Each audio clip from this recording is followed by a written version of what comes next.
স্বাগতম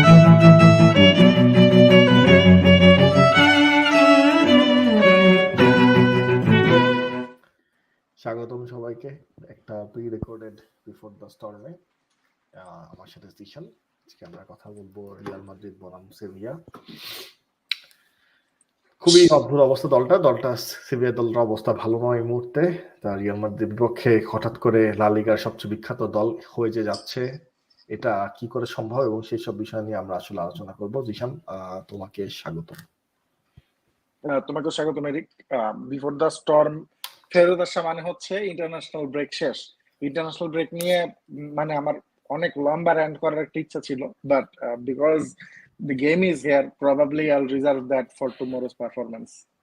অবশ্যই তোমার বিফোর দ্য স্টর্মের পরে যে আমরা মাদ্রিদ বেতা প্রাইমে যেই ভেন্টিং মেশিনটা করি, তোমার যদি কালকে রিয়াল মাদ্রিদ 6-0 গোলেও যেতে, তাহলেও একটা 20 মিনিটের ভেন্টিং থাকবে, বরাদ্দ থাকবে ব্রাজিল জাতীয় দলের প্রতি, অথবা একটা ডিফারেন্ট এপিসোড উইল হ্যাপেন।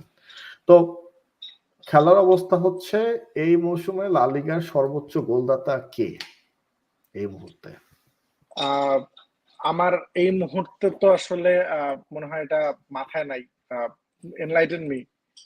আমি দেখলাম লা লিগার সর্বোচ্চ গোলদাতা এই মুহূর্তে Jude Bellingham. I don't believe it. Is this really how it has happened?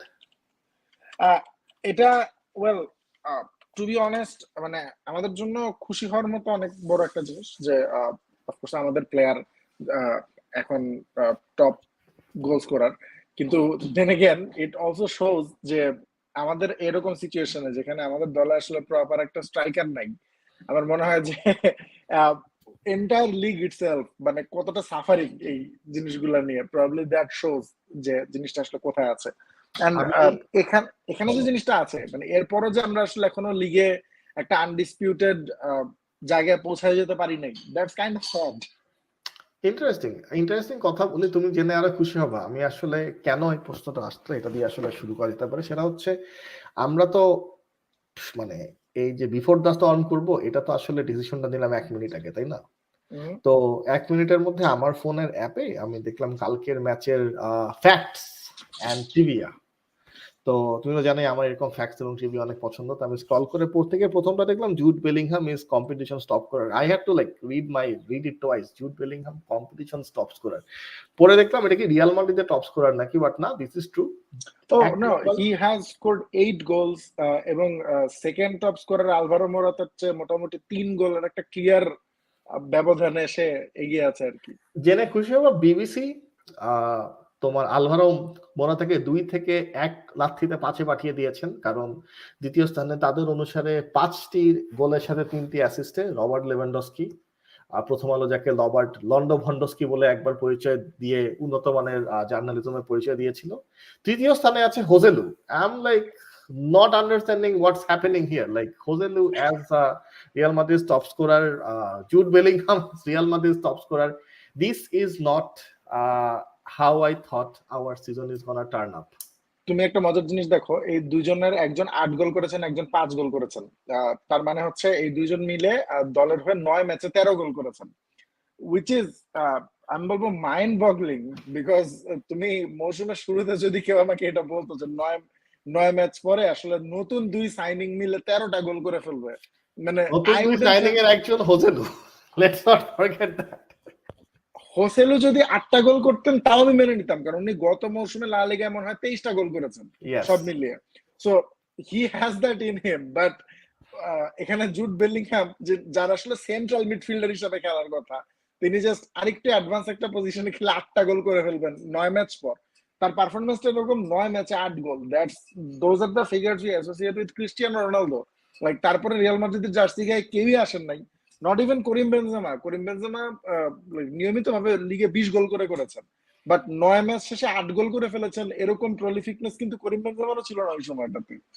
এরকম prolificness আসলে খুব বেশি মানুষের ছিল না। And yes, times are interesting, times are exciting. আমরা আসলে আমাদের গোল এখন হচ্ছে তোমার যে কোনো সোর্স থেকে আসছে। 5টা হোজেলুর গোলের মধ্যে 4টা গোলই হয়তো তিনি দলের প্রথম মিনিটে হয়ে খেলতে নামেননি এবং তিনি সেই মুহূর্তে গোল করেছেন।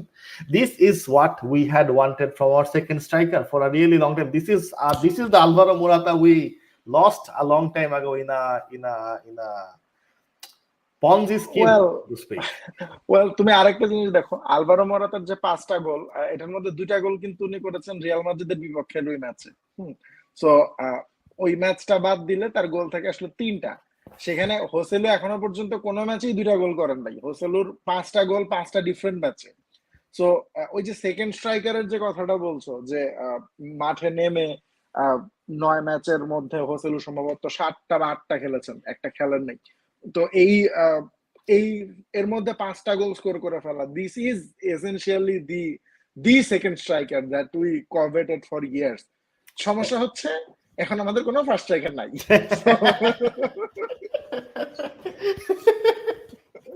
So like this is probably like science of turning into a poor club, যেখানে একটা সমস্যার সমাধান হয় যখন, তখন তার চেয়ে বড় একটা সমস্যা আসলে এসে দাঁড়িয়ে যায়। আসলে না, things are like I said, things are very very different. আমরা বছরের পর বছর তোমার হচ্ছে সময় এবং একটা significant amount of capital invest করেছি তোমার লিওন থেকে একজন ডমিনিকান রিপাবলিকের না পুয়ের্তো রিকোর স্ট্রাইকার কিনে আনা এবং তাকে 7 নম্বর জার্সিও দিয়ে দেওয়া, যিনি পরবর্তীকালে কালের অতল গহ্বরে হারিয়ে গিয়েছেন। আমরা তোমার উনি এল ক্লাসিকোতে একটা গোল করেছেন, so that will always be there. Will always be there. Essentially Instagram generation, I tell you, তাদের তোমার হাইলাইট রিল যেন রিলের চেয়ে বড় না হয়, সেটা যদি টার্গেটে থাকে, that's essentially what it takes you. Then you have the other striker যার নাম নেয়া বারণ কিছু কিছু ক্ষেত্রে, who has moved around a lot of clubs. বর্তমানে ফিওরেন্তিনা থেকে বাইব্যাক ক্লজ না কোনো একটা ক্লজ আরেকটা ক্লাবে গিয়েছেন $0 বা £0। রিয়াল মাদ্রিদের ওখানে 15%, শূন্যকে 15% দিয়ে গুণ করলে হয় 0। So Real Madrid did not make any money even when he was being sold 3 times. And yeah, we tried to get a secondary striker. We finally got it. Now we don't have a striker, but we have a very interesting attacking lineup যেখানে আমাদের যে advanced central midfield রোলটা, that plays as a main threat towards the goal in Jude Bellingham. At the same time, we have a natural poacher in the team, Joselu, and the flair of Vinicius Junior. এই 3জন মিলিয়ে severe বাধা কতটুকু পার করতে পারবো, সেটাই হচ্ছে আসলে আজকের প্রতিপাদ্য বিষয় যাকে বলে। তো Zeeshan, what are you thinking about this game? এখানে আমার কাছে আরো একটা ইন্টারেস্টিং পয়েন্ট অফ ভিউ আছে। দেখো, এটাও দলের লাইক শূন্যস্থান পূরণ নিয়ে। সো আমাদের দলে এখন কোনো নাম্বার 9 নাই। এই কারণে আমরা গোল নিয়ে এত কথা বলছি, আমাদের মিডফিল্ডকে চিপ ইন করতে হচ্ছে গোলের জন্য। সো এই সেভিয়ার বিপক্ষে ম্যাচেও পুরোটাই আসলে ডিপেন্ড করবে আমাদের মিডফিল্ডে কে খেলছেন, মিডফিল্ড এখন কি সিচুয়েশনে আছে, পুরোপুরি এটার উপরে আর কি।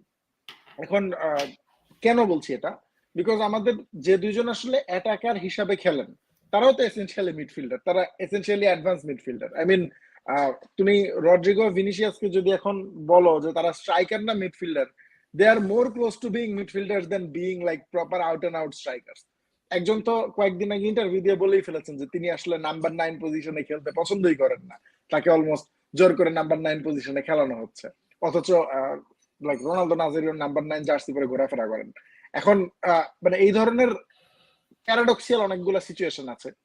তার মানে দাঁড়াচ্ছে যে আমাদের আসলে প্রপার কোনো রাইট উইঙ্গার নাই এখন। আবার মানে সেই 2020 সাল থেকে আমরা এই কথাটা বলে আসছি যে প্রথমত যখন দুইজন রাইট উইঙ্গার ছিলেন কেউই ভালো ছিলেন না। এসেনশিয়ালি তাদের একজন রাইট ব্যাক হয়ে গেলেন, অন্যজন পিএসজি তে চলে গেলেন, তারপর একজন লেফট উইঙ্গার রাইট উইঙ্গার হয়ে গেলেন। আমাদের এখনো পর্যন্ত কোনো রাইট উইঙ্গার নাই। অথচ যে যেই টপ স্কোরার চার্ট থেকে আলোচনা শুরু করেছিলাম, ওই টপ স্কোরার চার্টে একজন রাইট উইঙ্গার আছেন, তার নাম তাকেফুসা কুবো। তাকেফুসা কুবো এখনো পর্যন্ত 50% ওনারশিপ রুল ওয়াইজ 50% রিয়াল মাদ্রিদের প্লেয়ার, তার রাইটস এর 50% রিয়াল মাদ্রিদের রেখে দেওয়া আর কি। তো উনি এখনো 9 ম্যাচ খেলে 5 গোল করে পয়েন্ট তালিকায় এই গোল স্কোরার তালিকায় জয়েন্ট 2 নম্বরে আছেন আর কি, অন্য অনেকের সাথে। এখন সব মিলিয়ে মানে আমাদের দল গোছানোটা যে কত জরুরি আমার মনে হয় যে এটাই ইন্ডিকেট করে যে আমরা আসলে কত হ্যাপাজার্ড সিচুয়েশনে আছি। তবে ম্যাচটা যেহেতু সেভিয়ার সাথে, সেভিয়ার লাস্ট 5 ম্যাচের অ্যানালাইসিস থেকে আমি যেটা দেখলাম যে তারা আমাদের চেয়ে হ্যাপাজার্ড অবস্থানে আছে। তো এই গোটা ম্যাচের ফোরকাস্ট হচ্ছে আগামীকালকে যে দল এই হ্যাপাজার্ডনেসটাকে রিলেটিভলি কম মেসি ওয়েতে হ্যান্ডেল করতে পারবে, probably that team will come out as the winner. তাহলে প্রথম 86 মিনিটে কোনো খেলা হবে না, তারপরে 87 মিনিটে একটা জুড বেলিংহাম অথবা একটা হোসেলে মাতার গোলের পরে game is gonna be over 1-0 or 2-1. I সেটা mean, I'm যদি not হয় going with a scorecard analysis or prediction, but like Real Madrid in the league is kind of like that essentially, right? আমরা কিন্তু like one of the আমি তোমাকে কথাটা বলতে না দিয়ে আসলে একটু যদি ডিপে চলে যাই, সেটা হচ্ছে যে রিয়াল মাদ্রিদ কিন্তু কোনো ম্যাচেই প্রথম 30 মিনিট খেলে না। তারা প্রথম 30 মিনিট দে আর ওয়ার্মিং আপ। মেসির মতো ঘুরে বেড়ায়। হ্যাঁ, মেসি দেখো, মেসি হচ্ছেন একা ঘোরাঘুরি করতেন, এখানে পুরো রিয়াল মাদ্রিদ দলটাই হচ্ছে ঘোরাঘুরি করে। হ্যাঁ, সো এভরিওয়ানস ইংরেজিতে যাকে বলে ভাইব চেক, তোমার সেভিয়াতে কালকে আন্দালুসিয়াতে খেলা হচ্ছে, ভাইব চেক প্রথম 30 মিনিট, তারপরের 15 মিনিট হচ্ছে রিয়াল মাদ্রিদ মোস্ট লাইকলি একটা গোল খেয়ে যাওয়ার সম্ভাবনা আছে, এবং they are essentially gonna slowly come back to the game, slowly come back to the formation, and then you'll see Real Madrid playing in the second half. How often do you think this is gonna be happening throughout the season, এবং এটা আসলে আমাদের জন্য কত বড় impact ফেলতে যাবে in the grand scheme of things? আমার কাছে মনে হয় যে এটার ইফেক্টটা এখন আমাদের উপরে পড়তে যে শুরু করে নাই, এটাই আসলে ওয়ান অফ দ্য ওয়ান্ডার্স। যে লাইক আমরা এখনো পর্যন্ত, আমরা কিন্তু বারবার বলছি মৌসুমের শুরু থেকে যে we have been stretch thin. এই মাত্র 9 ম্যাচ খেলার পরেই আমাদের মনে হচ্ছে যে আমাদের আসলে আর ডেপথ নাই কোনো, এরপরে আর কোনো গিয়ার নাই, we can't resort to anything else.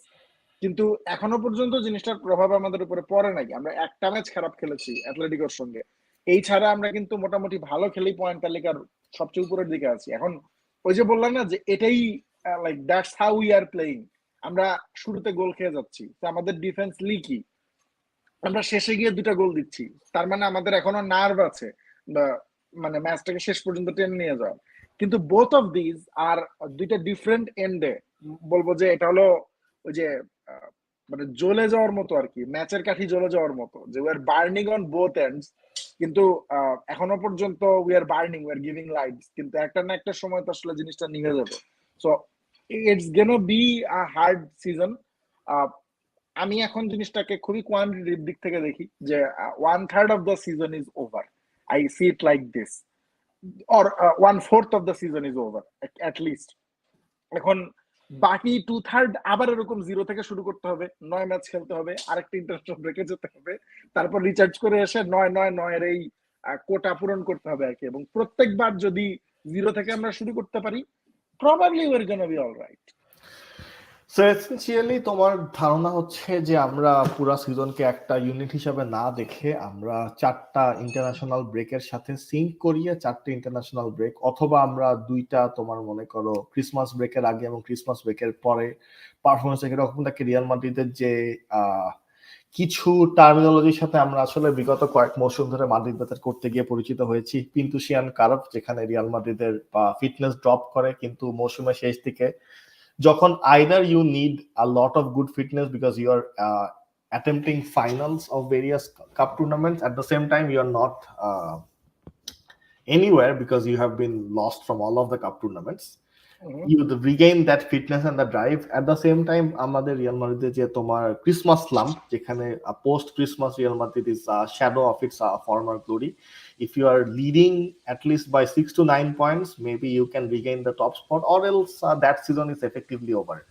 এই দুটোর পরে তোমার তৃতীয় থিওরি বা আমার তৃতীয় থিওরি হচ্ছে যে পুরো সিজনকে 4 ভাগে ভাগ করে তোমার 4টে ইন্টারন্যাশনাল ব্রেককে দিয়ে আলাদা করে ইউ রিসেট এভরি টাইম।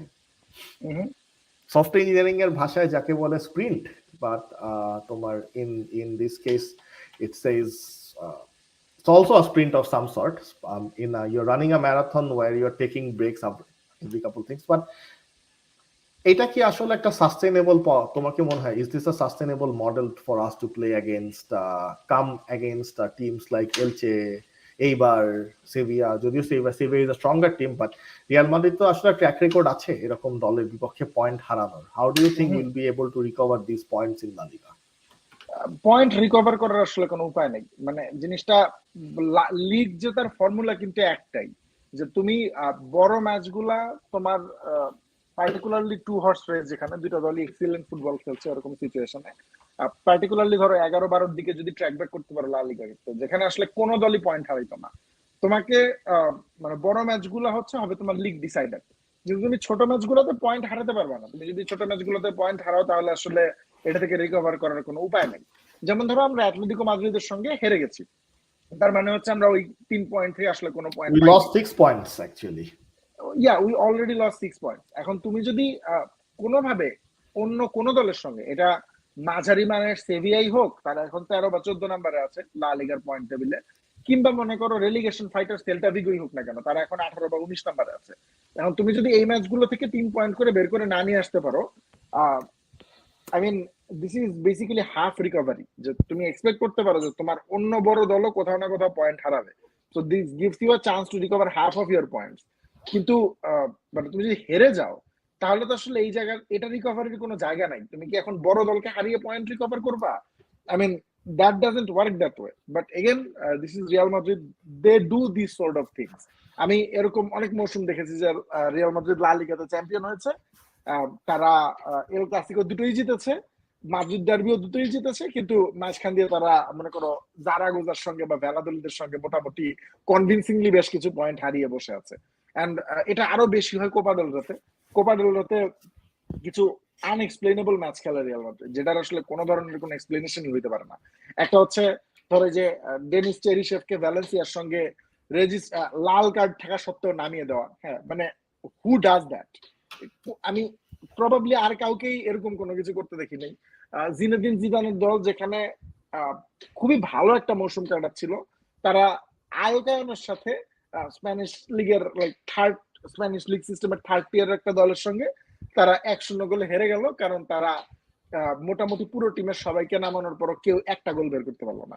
এখন দিস সর্ট অফ থিংস, মানে এটা আবার ওই দলটাই দেখবো যে পরের রিয়াল ক্লাসিকোতে কনভিনসিংলি জিতেছে, তারা 3-1 গোলে মনে হয় জিতেছে ওইটাতে। হ্যাঁ, সো এবং চ্যাম্পিয়ন্স লিগে তো আসলে ধরো ম্যান সিটির সঙ্গে গত মৌসুমের আগের মৌসুমে পর্যন্ত কোনো ম্যাচই জেতার কথা না, যেখানে সেখানে তারা জিতে মোটামুটি সব রাউন্ড জিতে বের হয়ে এসেছে। সো রিয়াল মাদ্রিদ এই ধরনের জিনিসপত্র করে, মানে এটা আসলে নতুন কিছু না। এখন লিগ জিততে গেলে, লিগে কনসিস্টেন্ট হতে গেলে এগুলা অ্যাভয়েড করতে হবে। তুমি পয়েন্ট হারাতে পারো না অন দ্য গো, এগুলা পয়েন্ট তোমাকে উদ্ধার করে আনতে হবে। এগুলা পয়েন্টের জায়গায় তুমি যদি এক্সেলেন্স গেইন করতে পারো, দুই একটা বড় ম্যাচ হারলেও ওইটা আসলে খুব একটা যে গায়ে লাগবে তা কিন্তু না। তো বটেই, তা তো বটেই। না না, গ্রেট পয়েন্টার্স। আমার আসলে তোমার মনে করো I'm thinking about our great Real Madrid memories, and Alcoyano is indeed one of them. Real Madrid আসলে মনে করো রবিনহুড টাইপের একটা ক্লাব। রবিনহুড যেরকম বড় লোকের তার অর্থ চিন্তাই করে দরিদ্রতার মধ্যে বিলিয়ে দিত, এরকম করে বার্সেলোনার পয়েন্ট এইবারকে বিলিয়ে দেয়া, এটাই হচ্ছে রিয়াল মাদ্রিদের তাৎপর্য। I am just joking. সেভিয়া নিয়ে হচ্ছে আসলে যদি একটু ফেরত আসি, সেভিয়া কে ভয় পাচ্ছি না বলে হাস্য রসিকতা করছি, it's not like that. We take Sevilla as a very serious team, and Real Madrid সেভিয়ার এগেইনস্ট একাধিকবার পরাজয়ের I have seen them, and Sevilla has won the European Cup, albeit not the best one, but has won one European Cup several times over the last decade. It has a team that has the mentality to win against big clubs essentially. তো সেই perspective থেকেই তোমার সেভিয়া তোমার তাদের হোমে যেরকম তারা unbeaten, they can actually pull any surprises. But one of the positive things about against Sevilla, working against Sevilla, is that their team is not as balanced as it was a couple years ago. এটা তোমার Europa লিগের final হলে, Real Madrid বনাম সেভিয়া হলে, আমি তোমার হয়তো বাজির টাকাটা তোমার বলতাম যে সেভিয়ার দিকে যাওয়া উচিত। But in a game like this, I am hopeful that Real Madrid is going to be taking the points out. আমরা যদি একটু বিগ ম্যানের দিক থেকে আসি, Zeeshan, do you have anyone you are going to be particularly keen about Sevilla, এবং for Real Madrid who's going to be সেভিয়ার contrary to popular belief, সেভিয়ার কিন্তু ওল্ড গার্ড যারা, মানে সেভিয়ার এই মৌসুমের শাইনিং মোটামুটি কিন্তু সবাই একটু বয়স্কর দিকে।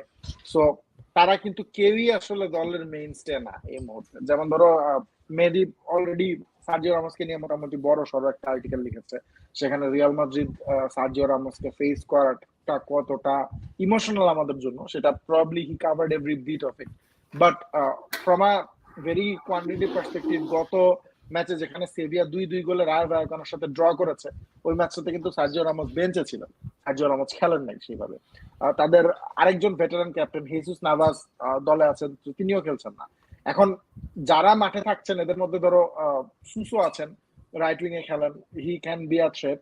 আমাদের লেফট উইং বরাবরই, লেফট ব্যাক বরাবরই একটু আনস্টেবল, ভিনিসিয়াস জুনিয়র রিলেটিভলি কম ট্র্যাক ব্যাক করেন, সো রাইট উইং ভালো খেলা is always a bad thing for us.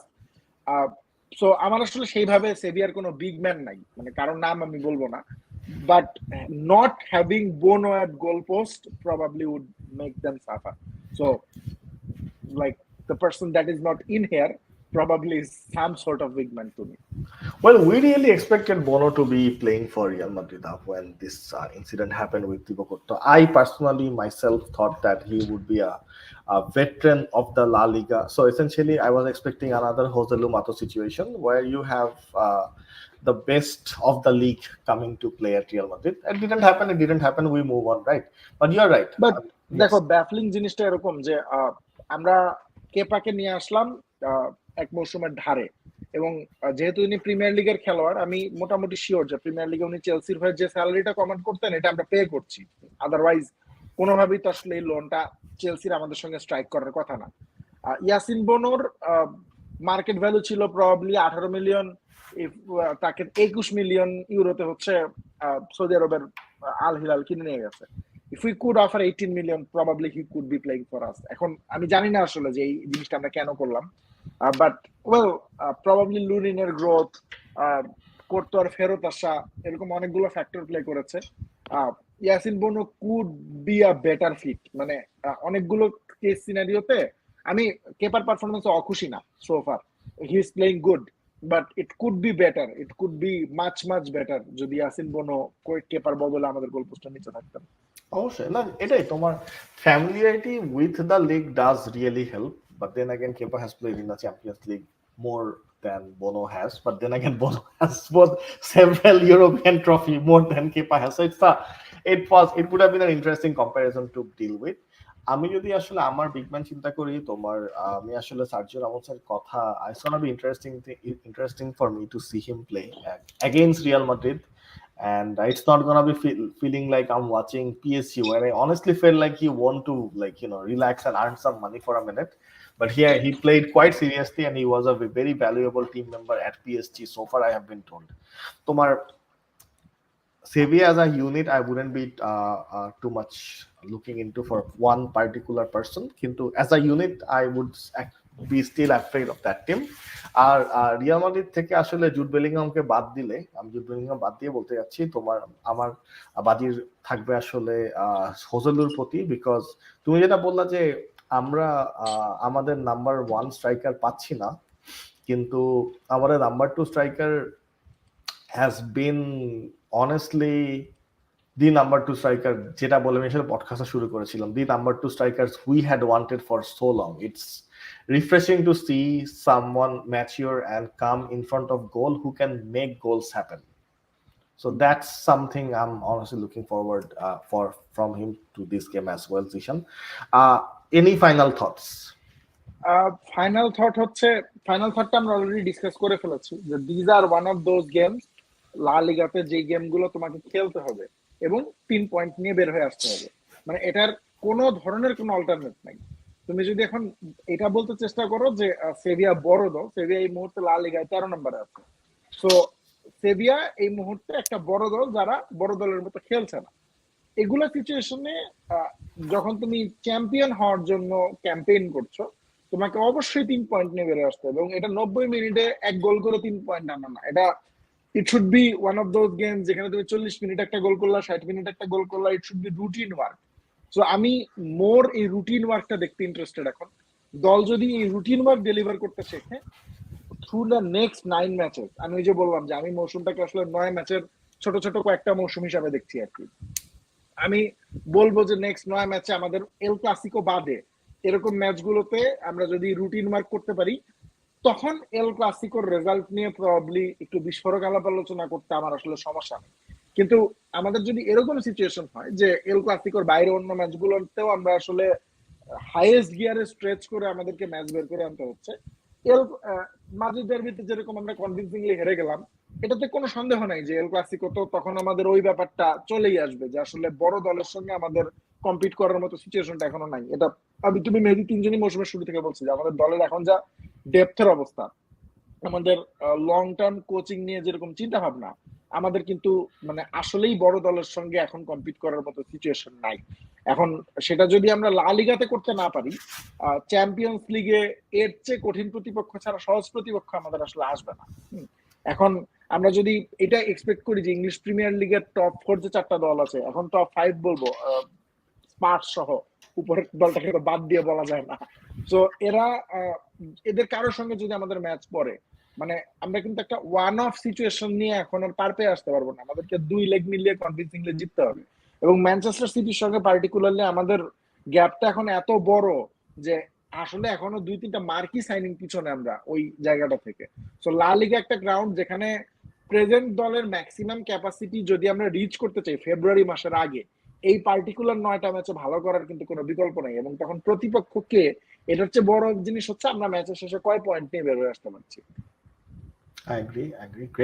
Great discussion, and always happy to have you around, Zishan. Now, দর্শক, এই ম্যাচের post match discussion venting machine অথবা the good vibes only, এটা জানতে হলে চলে আসুন মাদ্রিদ বেতার প্রাইমে। The details are somewhere there.